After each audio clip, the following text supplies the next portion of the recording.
आज त ढुङ्गा खोज्दा देउतै पायो, ठिक्कै भतिस पनि भेटेँ।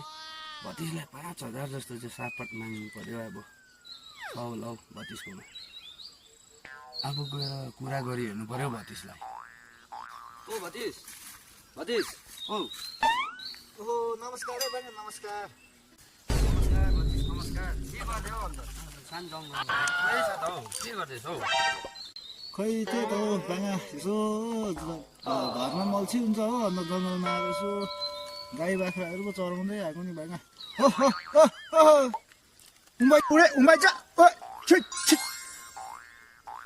त्यही त हो भतिस, मलाई अलिक इमर्जेन्सी परेको थियो कि 5,000। ओहो बाङ्गा, तपाईँले त ठिक्कै 5,000को कुरा गर्नुभयो। मलाई पनि यस्तो जरुरत परिरहेको थियो कि बाङ्गा। अब तपाईँ त साँच्चै नै भगवान्को रूप लिएर आउनु भएको रहेछ हौ अहिले।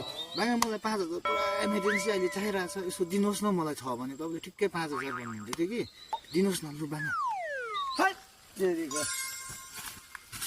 ओ बाङ्गा, यस्तो पनि हुँदो रहेछ जिन्दगी।